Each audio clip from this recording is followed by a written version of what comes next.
Hi, welcome back to I Confess with Travis. I'm your host, Travis Bartlett. And today I'm only going to be making one phone call on this podcast because let's just say I got a story I want to actually tell you guys.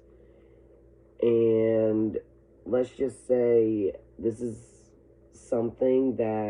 this is like the first time that actually happened to me.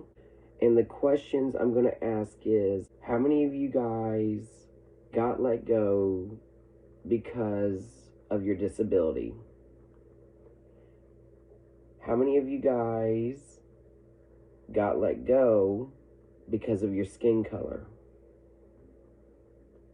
How many of you guys got let go because of your sexuality, of being gay, bi, trans, whatever? How many of you guys got fired for being too old? How many of you guys have gotten fired because you got cancer, but you ended up getting your job back? Now, the reason why I'm asking these questions is because the job I was actually working at, and let's just say I did get my job back, but I want to tell you guys the story on how it happened.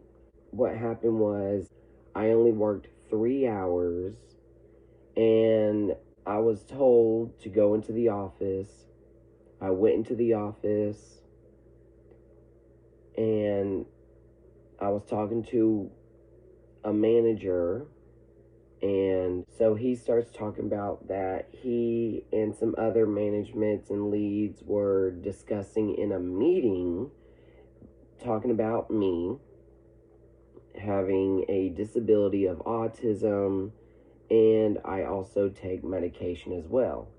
Now, the reason why I take medication is because it's supposed to help me calm down. It's supposed to help me get a better brain, a better life in me and stuff, so I don't end up, let's say, going berserk or bouncing off the walls or end up in jail without taking these pills. Let's just say the guy decided to walk me out because he told me that there was someone going to call me the next day and say something about that we're going to go ahead and move you or transfer you to a location where you feel more comfortable working.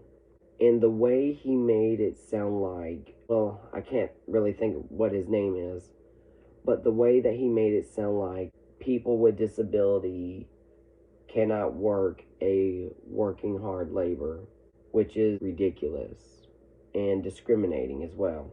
I went home and I waited and waited and waited for 3 days. And within those 3 days, I called corporate. I talked to a bunch of people trying to get information about why I haven't gotten a call from this lady that this guy said that she was going to call me. And it took her about 3 days to get a hold of me. So what she did was she decided to go ahead and call my mom, which I used as a emergency contact. So like, let's say if something happened to me, my mom would be the person to be contacted. Well, let's just say the lady called my mom, and my mom sent me a screenshot of the voicemail because, you know, with Apple, they have these things. Let's say instead of you listening to a voicemail, you can actually read it. So my mom sent me the screenshot. I called that person up, and she started saying, well, I've been trying to actually get a hold of you. I wanted to tell her that I had been trying to contact her like 100 times within these 3 days. And she started telling me everything that was said was true, but it wasn't really discriminating. She told me instead of me getting transferred or moved, they're going to have me in the same location that I have been working at. I will be working the box maker where it's going to automatically make boxes, and which is just plain simple. But when I tell you, every job I worked at, I'm one of those people who would work 24/7 with no days off, no breaks. I will literally overwork myself just to get things done. I mean, that's basically telling you how much of a hard worker I am. But you're going to have me operate a box machine, but you don't want me to do anything else. And to me, I still think that's kind of discriminating. But all I can say is, when it took this lady like 3 days to get a hold of me, I mean, my phone number is literally on file, and you contact my mom.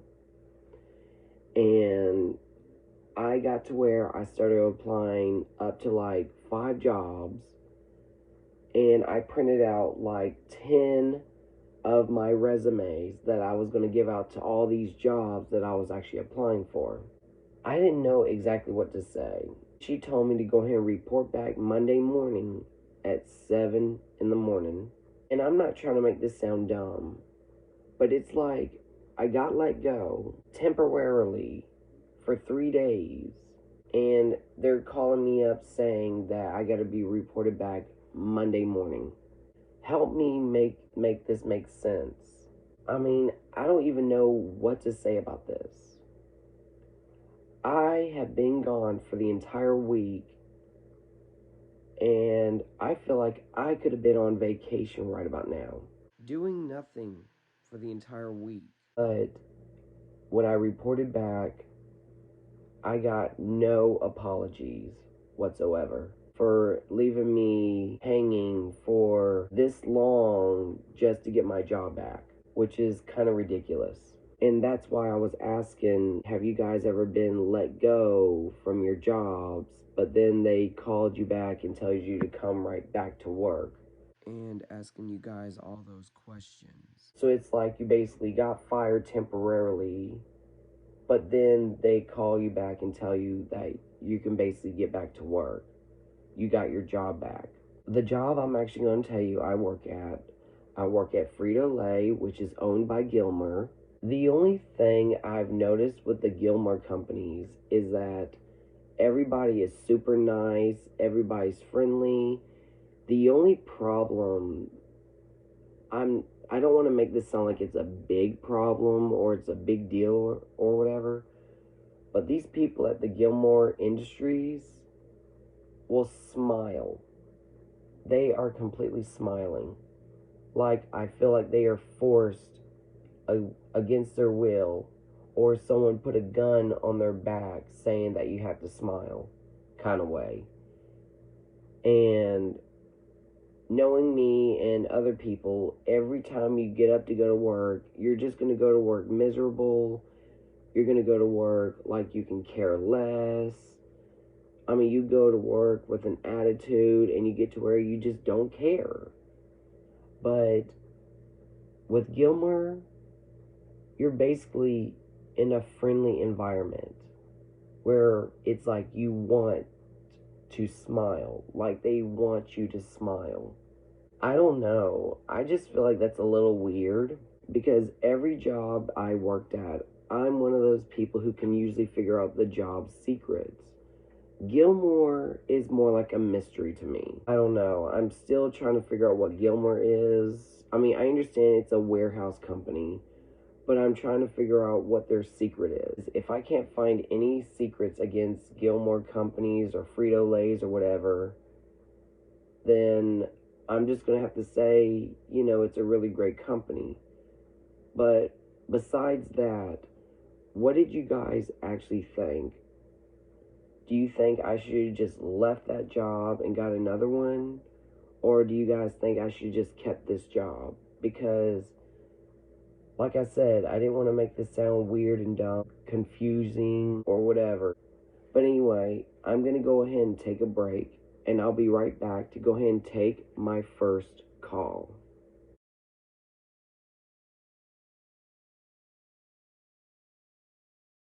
Hi, welcome back.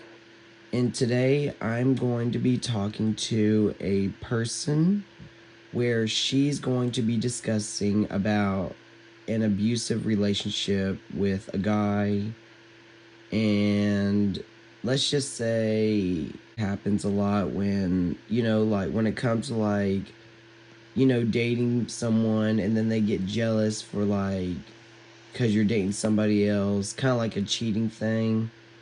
But let's just say that this is going to be more abusive. I don't want to get into details, but I'm going to let this person tell her story. So let me go ahead and take my first call. All right, so how you doing? I'm doing good. How are you? Doing good. So I hear you got a story you got to tell. Yes. Okay, so this happened a few years back. Like I'm talking like middle school year, like 8th grade. So there's this really cute guy in my 5th period, and I was all like, "Ooh, he's cute. I'm gonna get his Instagram." And I was like, I did. And we were talking for like a good like 2-3 days.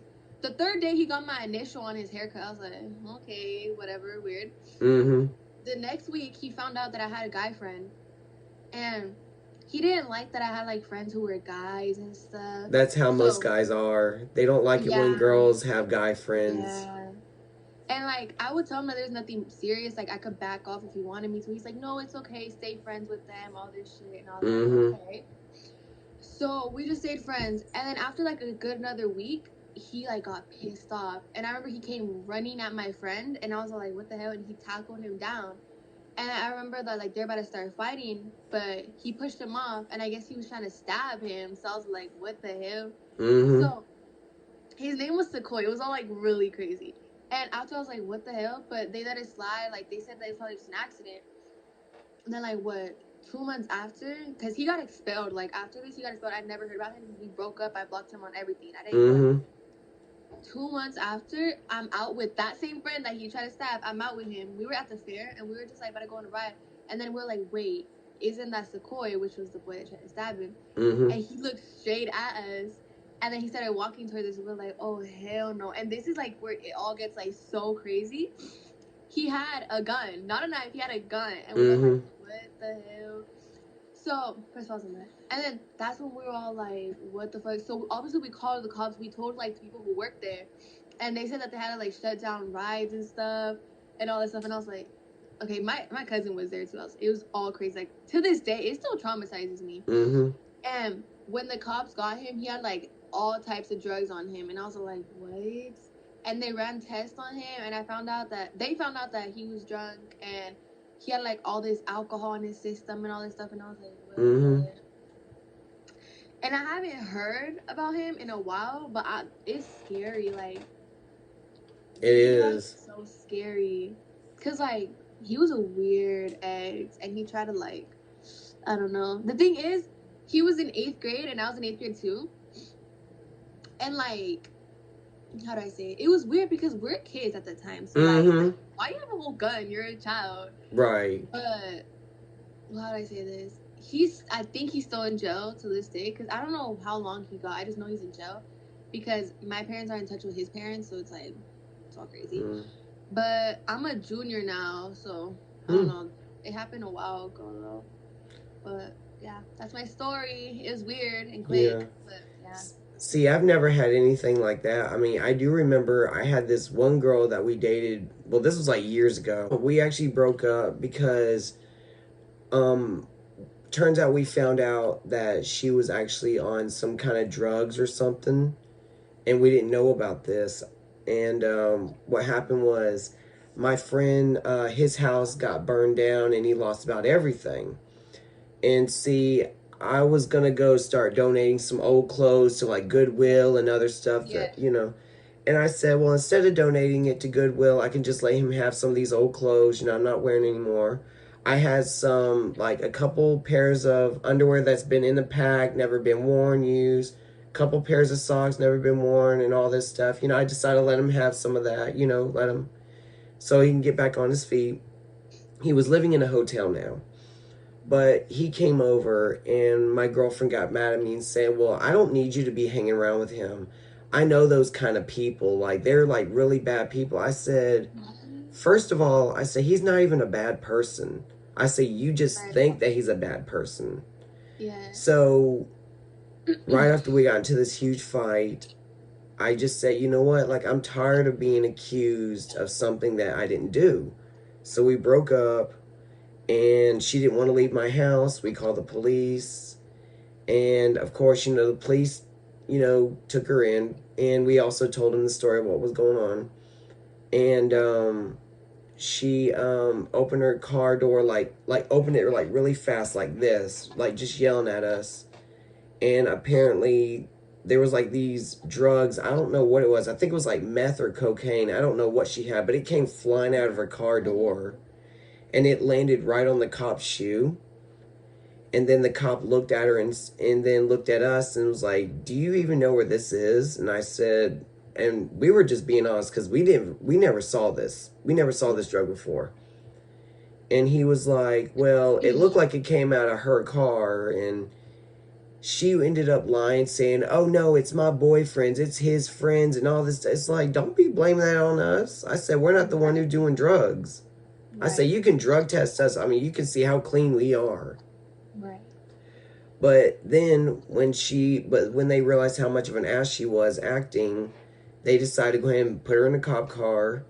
And we had to call the tow truck company to tow her car out of my driveway.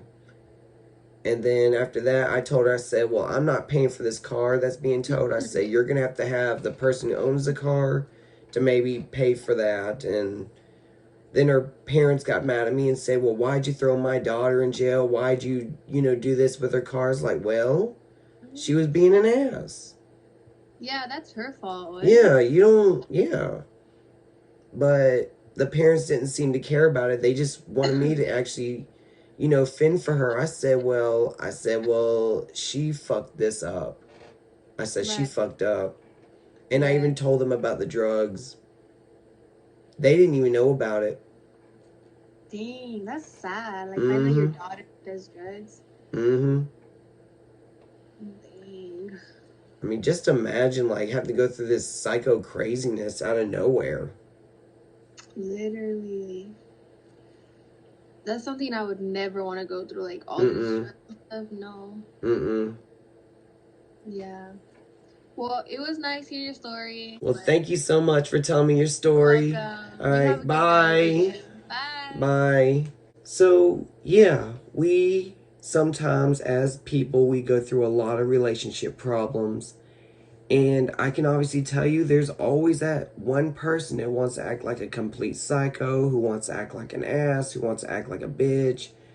I mean, yes, there's things on here that people don't quite understand what goes on in their heads, and that's why they want to act like this, I'm not saying women can go crazy, but there's men out there that can go a lot crazy too. And sometimes they don't realize when you're acting really crazy, you don't realize on how much of an ass you really are. So it's like, you just gotta figure out like what's wrong with them, or that they need to what they need to do is figure out what's wrong with themselves before they go around and start saying like, oh, you're a bitch, you're a slut, I don't care about da da da da da, but at the time, you just got to think before you actually say something, because sometimes things can actually lead to fights, and it's not pretty.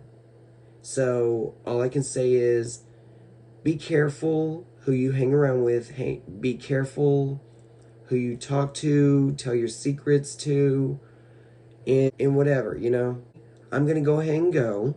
If you guys actually want to be on my podcast, please text 478-901-4445. That's 478-901-4445. And I will talk to you guys next week.